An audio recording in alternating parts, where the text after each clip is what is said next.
Yes, people. Yes, people. Yes, people. Yes, people. Are we there? Who's in the room? Who's in the building? Let's go.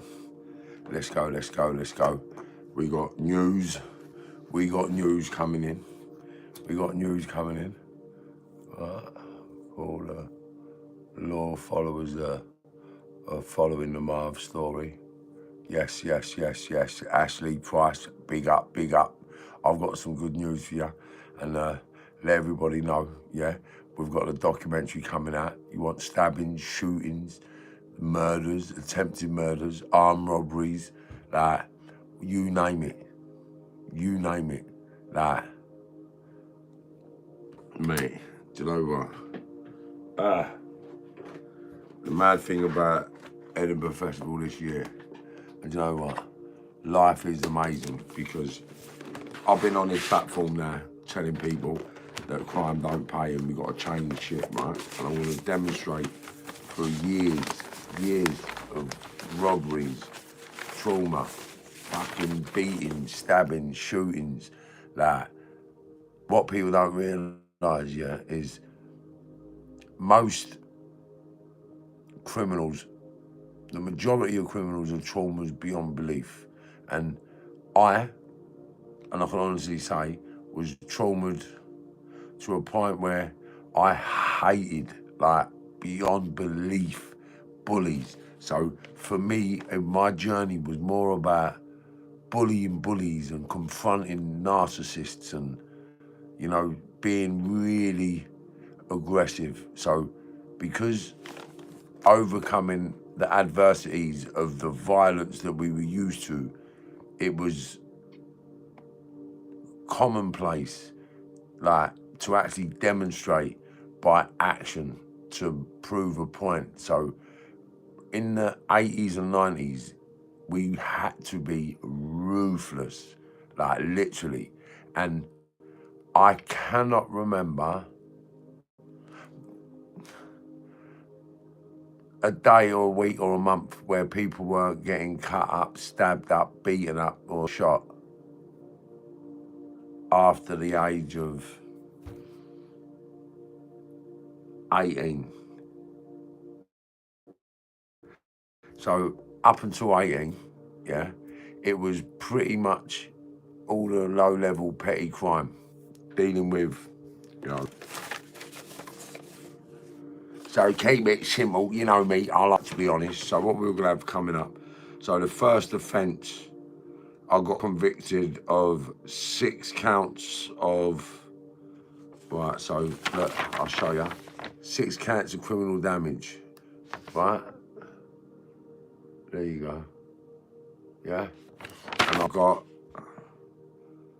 or no, 5 counts. 5 counts of criminal damage, and I got 20 hours criminal discharge for 12 months and a £20 compensation order, right? And then that was 1985, yeah? So I would have been 13. So that was secondary school, second year, secondary school. So I got kicked out of secondary school, second year. The very next conviction was 1985 again. Yeah, so that was August 95, and then another conviction in November 95, and that was Chelsea juvenile for robbery. And then Wood Green Crown Court, theft from a motor vehicle. And then Camden Juvenile Court, actual bodily harm. That was 1987. So 1985 is robberies and thefts. And then violence started 87. 88, theft. 89, equipped to theft. Failing to surrender bail, possession of a controlled drug. And then again, 89 was a robbery, theft, assault 1, 2, 3, 4, 5, 6.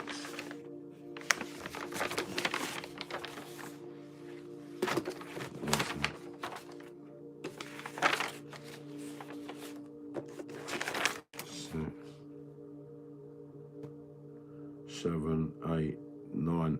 Yeah, so 9. Wow. So there was so I got nicked for a robbery, and then there was 1, 2, 3, 4, 5, 6, 7, 8 assaults. So that was police officers. So I got nicked for a robbery in 1989, and then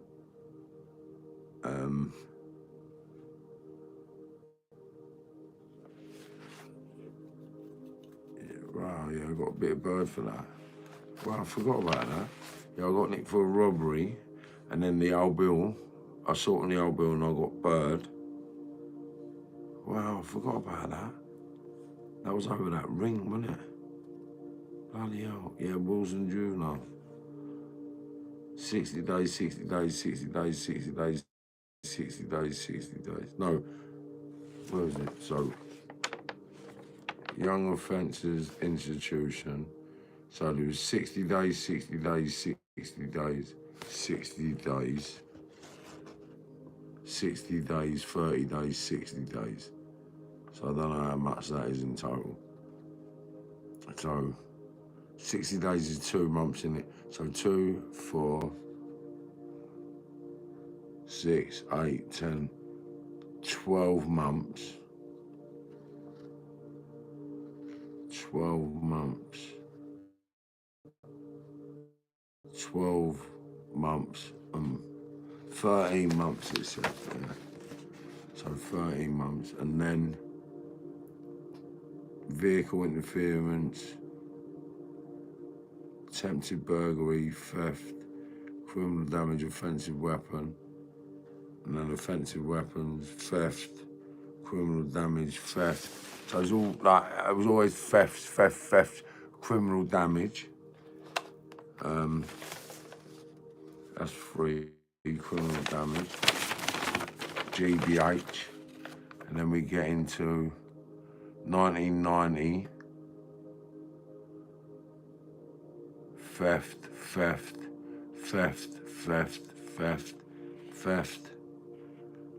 going equipped to cheat. That's when I got nicked. I got nicked with, I won't mention her name, but she was part of the royal family sort of band of people.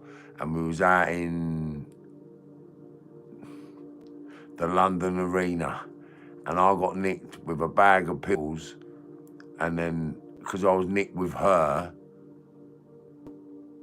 I never got charged with drugs. And watch this, I got nicked with like a really high society family daughter. So one of the high society families in Sloane Street and all around there, one of their daughters was my bird back in the day, yeah. And we got nicked at London Arena, and I had a bag of these on me. And because she was with me, yeah, we got nicked, she got nicked with me. Not nicked with me, but she got come to the police station, said certain things. Then I never got charged with MDMA or MDMA. What they said was, yeah, they wasn't ease, and I was going equipped to cheat, yeah, but they put a £2,000 surety up, so I could get bail for going equipped to cheat. So what they said is, I got arrested for scamming someone buying drugs. So I sold you something that wasn't drugs, and there was a good chance I can go to prison for that. Imagine that, yeah? So I got equipped. Look, where's it? Possession with the intent to cheat, where was it? One sec.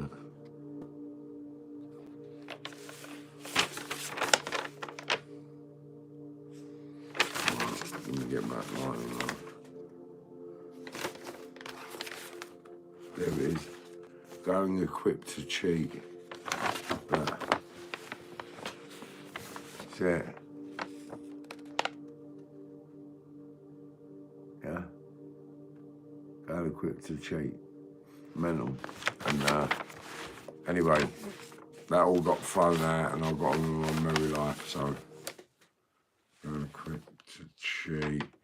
And then handling, possession of offensive weapon in a public place, more theft, criminal damage, theft. Yeah, so obviously there's all my criminal records, yeah. So don't miss out. Book now with Jet2 Holidays. So what I like doing is just showing everybody what it is that I've been nicked for, yeah. So no one can say that you ain't seen all my convictions, you know what I mean? So I don't mind putting up all my convictions because every one of my convictions is for stealing money or beating someone up or possession of a firearm. I was at Central Criminal Court, 1992.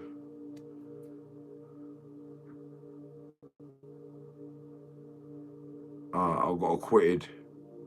Imagine that, yeah. 1992, I got acquitted of a shooting. I got arrested in 1990 for trying to shoot a bouncer. Or was it Christmas 1990, 91, yeah. So Christmas 1990, they said I tried to shoot a bouncer at Camden Palace and I got arrested. And then 1991, I got acquitted of that and walked out the Bailey, yeah. Walked out the old Bailey and then I got charges that was running alongside for theft. But that run in remission to the remand I served, so I got released. And then attempted theft of a motor vehicle, then criminal damage, theft. See, that's all my convictions were, right? Now, what people didn't realise is all that sort of stuff, yeah, was stuff you'd done, yeah, in preparation for big bits of work. So I was the guy that went out and got my own cars, my own uniforms, my own utensils to achieve my goal. So I got nicked for a lot of petty stuff and everything else went out the window. So then it was 1993, that was robbery.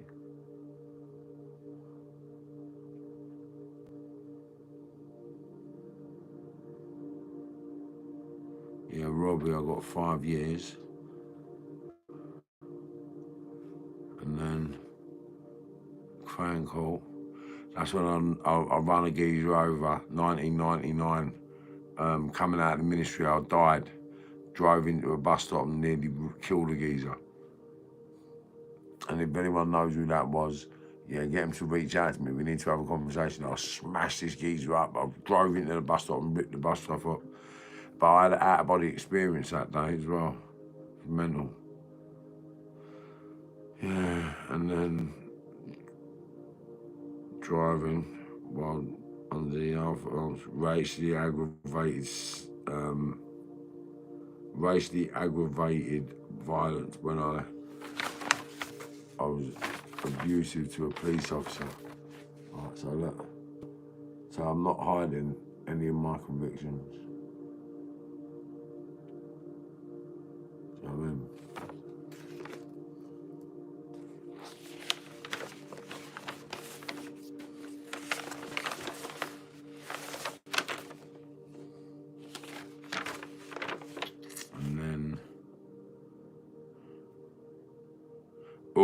Then it was, yeah, the machine gun. Yeah. So 2001, failing to surrender bail. Always wanted, I was wanted for, I threw a load of heroin and crack over the wall of Camp Hill, a couple of ounces of work, and basically I got nicked and bailed, and I went on the run because I was going to get a bird, and I never went, so I never went back for that. And then I got nicked for 19 murders in 2002. The case fell apart. And then one of my co-defendants took a plea bargain halfway through our trial. And because he took that plea bargain, we got found not guilty of the 19 murders and then got found guilty of the possession of the gun our co-defendant took the deal for. Unbelievable. And I got 5.5 years for that. Come out, went to court, and then I got that. When I threw the gear over the wall at Camp Hill, I got 4 years to run concurrent to the 5.5 years, if that makes sense. And then the last offence I ever got nicked for was battery in 2015. As I went to the hospital and my ex-partner got a bit, like my daughter fell off the flying frame, shattered all her arm, yeah, and had to have pins put in her arm, and me and the missus had split up, and I had a new bird on the firm. So I got in the hospital, she got all lemon, so I just sort of grabbed her up like that and got nicked for it, and I ended up getting probation.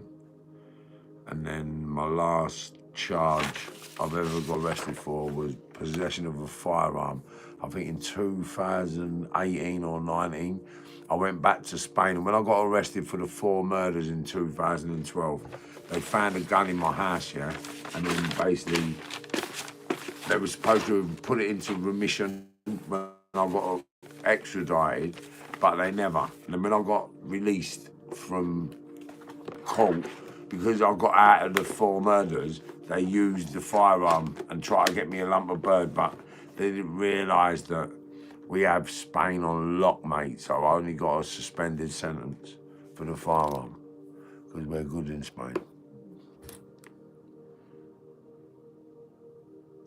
Yeah, so shootings, stabbings, investigations, trauma, beatings,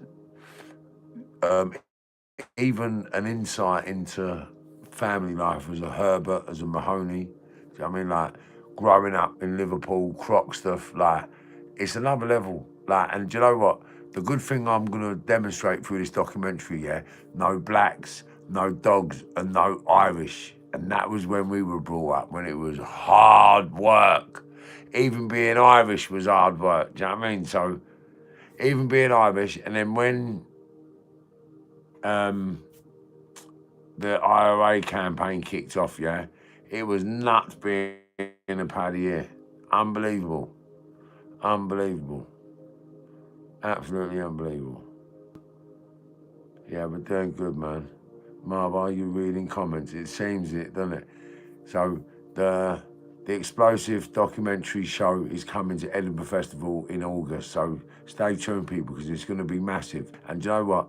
It's my way of demonstrating just how disgusting, filthy, manipulative, exploiting, grooming environment the criminal fraternity is. And I can be honest with who I was, and what I've become, and you can make your assumptions on what you think that man is. And it was disgusting when I look back now retrospectively as a 53-year-old man, soon to be a granddad. Yeah, and I've got to be a granddad in the next 5 years. Yeah, definitely. Who's the heaviest crew? Well, do you know what?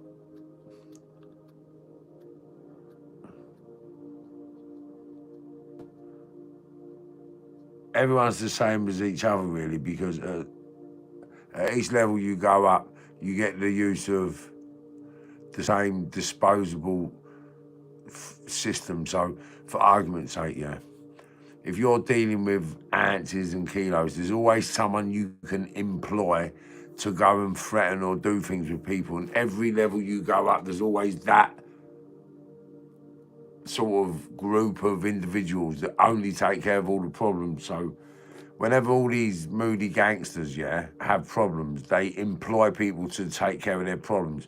If they lose products or they lose money, then they contact people to sort their problems out. That's the kind of villain I was. Do you know what I mean? I sorted problems out. I was a problem solution deliverer. I like to deliver solutions, yeah? Ain't no problem high enough. Ain't no river wide enough. and that was it. No one big enough or wide enough, mate. Mind your backs.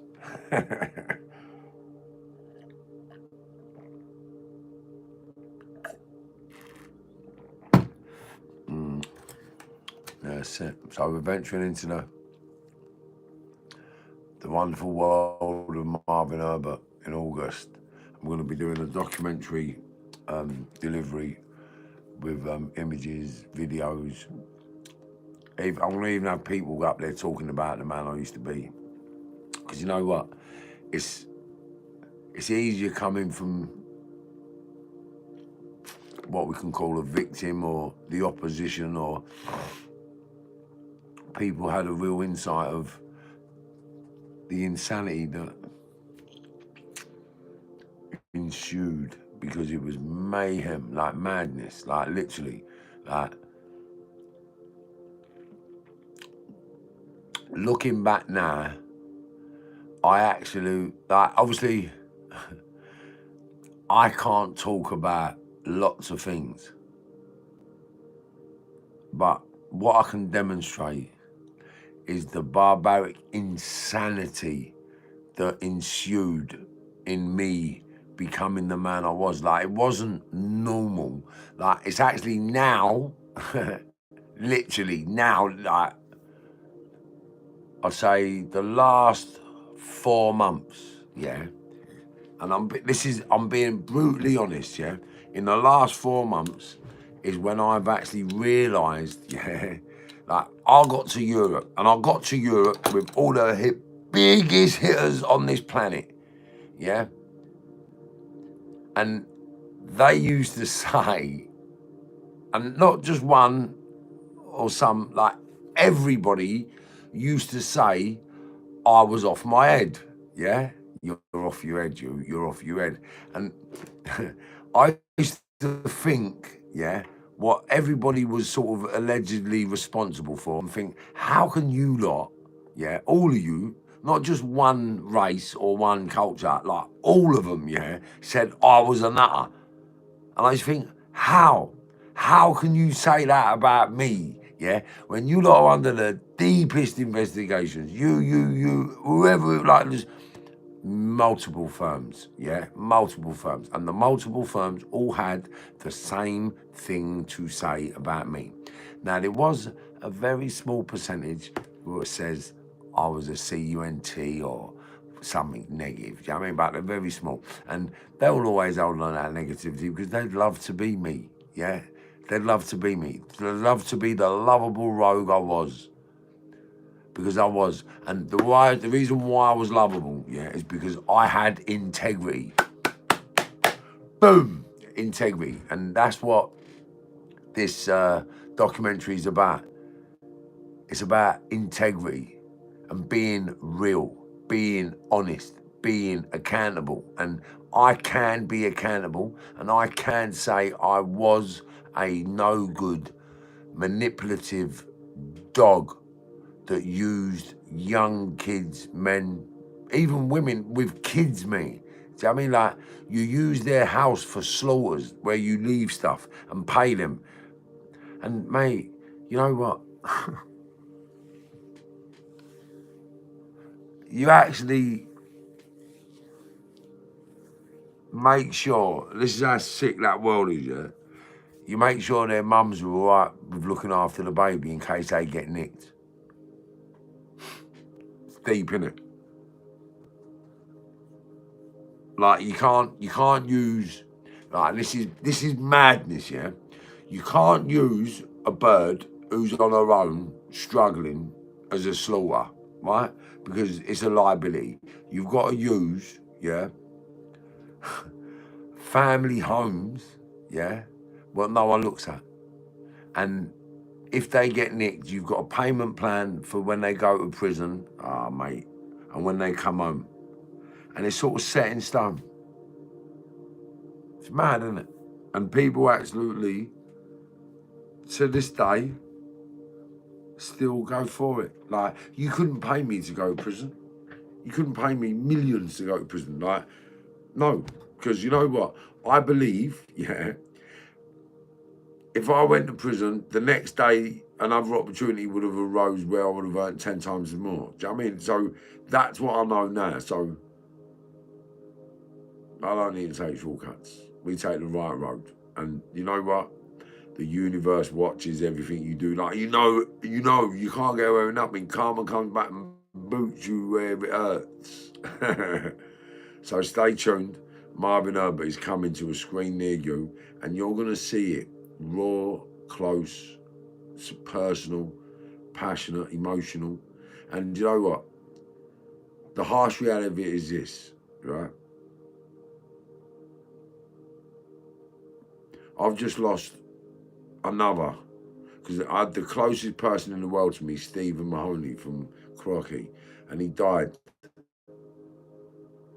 Had an heart attack when we were kids. Not kids, but young men. I think I was 25 years of age. And me and him were the closest things on the planet. It's mad. And young Anthony on December the 8th died over in Thailand. It's mental. So, that world, that life, trauma-based reactions, consequences, and agendas, mate, everywhere.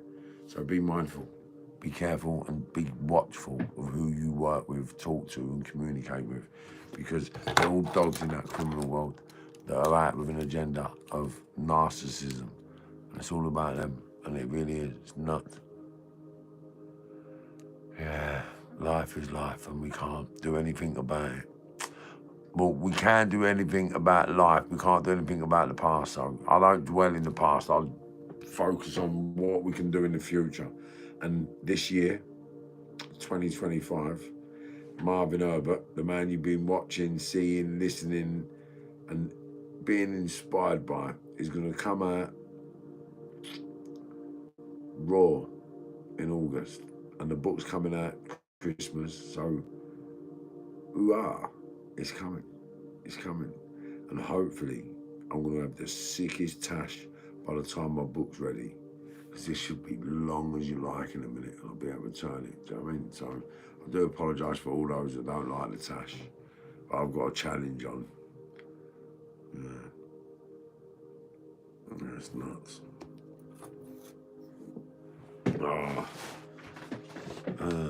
But so just ended into February, and Big Mobs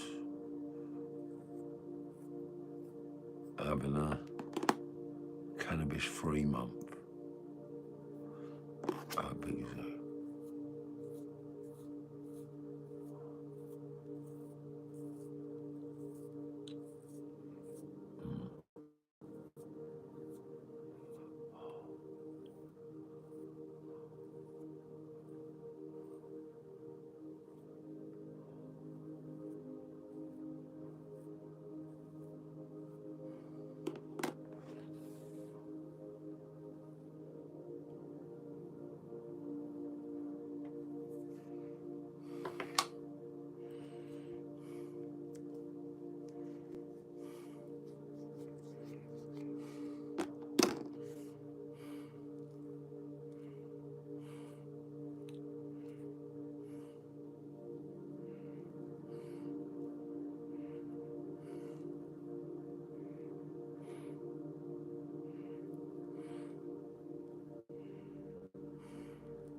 so. Edinburgh Festival people, stay tuned, stay focused, stay ready, because life is going to be eye-opened, or I'm going to open up life's eye to the reality of Marvin Herbert, the mental traumas, the life we led, and everything that goes with it, consequences and all.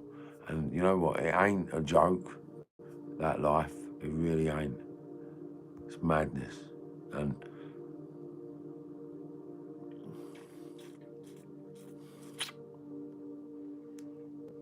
just to give you a little synopsis, right? So what I'll do, I'll pinpoint the traumas quickly, right? So bullet point. The first stabbing,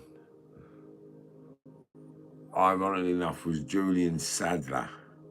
Julian Sadler stabbed me in my leg because I asked him, I said, go on then. I didn't think he had the arsehole to. And I asked him to stab me in the leg and he did. And then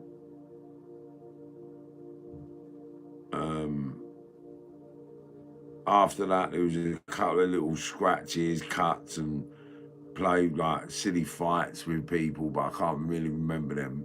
But then the next really serious stab was from Adam.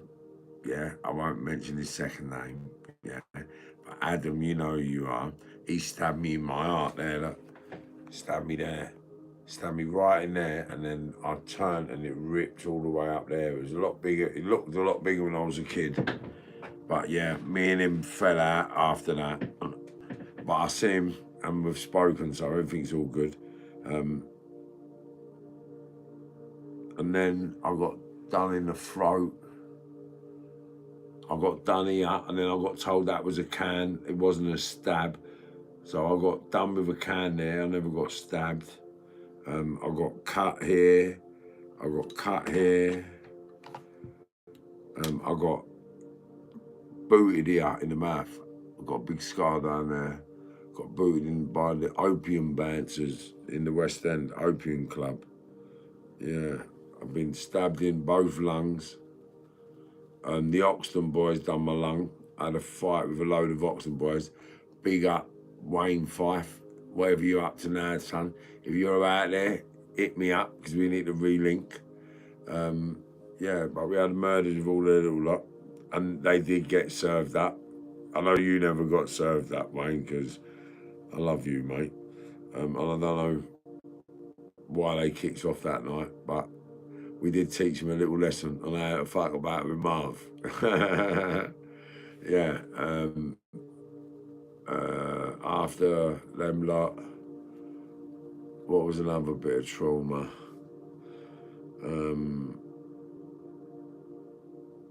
I got plunged in the lung over Ricky Colbert outside the Old Eagle.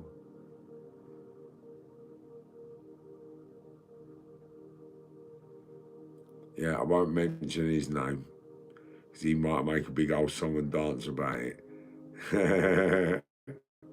But he knows what I'm on about. But yeah, I got plunged there. I told someone to plunge me, actually. I never got plunged. He pulled a blade out and I said, well, go on then. Fucking do what you come to do, mate. I'll pass the message on. And he did, and I just sort of went back to what I was doing. And I didn't think he'd punch my lung. And then when I took my hand off to show my mate, no, he actually did, because I said, go on, you've stabbed me now, fuck off. And he's walked off. And I've gone back into my mate. I said, I've just got stabbed for you, you fucking squeak. He went, shut up. As I've let him go like that, look, you can see the hole there, look. There it is, I can feel it. Yeah, got the hole in there. And then it just sucked all the air out of me and I thought I was going to die. And then there was alleged shooting after that. And then someone got found strangled to death and set on fire in Epping Forest. And then what happened after that?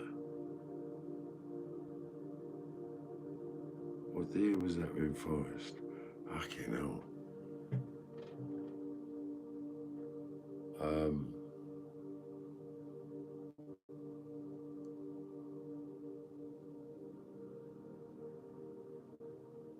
I've been 98, 99. Was it? Or was it? Yeah, 98, 99. Epping Forest. Then the year 2000. Because I remember the year 2000, I was doing all different armed robberies, and I went Australia. I went Australia to see the fireworks in with the kids, and then we come back. Yeah, we come back. When I got back from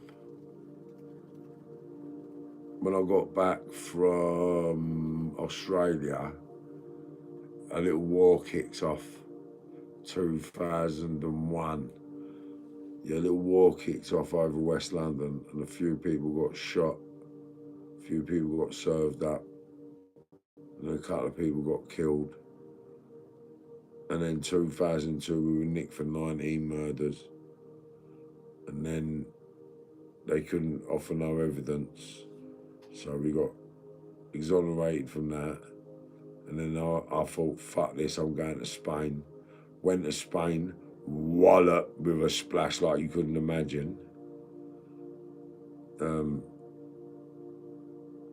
And to be fair, when I did get over there, yeah, it was like bandit country. It was like the OK Corral. Like, I paid to be able to carry guns. Do you know what I mean? I paid to work with customs and the police. I paid for police to move tons of puff. Like, I weren't in the sniff game that bad. I mean, I was on the fringes of that, but I was more into the puff. I loved the puff game, like. So I'd done my own thing over there with the puff, and I'd done pretty well with it, to be fair. And I was very quiet and discreet, but I had my certain amount that I used to like growing. Do you know what I mean? And it was produced a nice amount. Yeah. Yeah, it was sick. So it was, I think it was 10 and 20 key a week. Yeah, something like that. Turnaround of the rooms was, I think, 10. On a good week, you get 15, 20 key. On a bad week, you get 10 to 14. Sometimes you get, I think it's, I don't know what it is, all these fucking things that go wrong with the plants, and you got to take them down and start again, sort of thing. It's weird. What are they called? Mite things or something mites. Some of these little things that get on all the gear and they contaminate the gear, and you got to take them out. But that happens quite a bit in certain countries, to be fair. Spider mites, that's what they're called. You get spider mites. Yeah, so I learned a lot about weed and puff and all that sort of stuff in Spain. And that's why I'm going into the legal cannabis game, because it helped me massively. Because I never had no medication at all, apart from RSO oil when I got shot. So my whole agenda now is to promote RSO oil and everything else that goes with cannabis, medical strain, beneficial help to human beings like myself. Yeah, it's another level. Right, so Marv's going to bed because I've just started a new process, so no more puff this month. So the puff's gone. We're going to go cold turkey. Have an amazing evening and fantastic weekend. I'll see you over the weekend. Not to love and lie.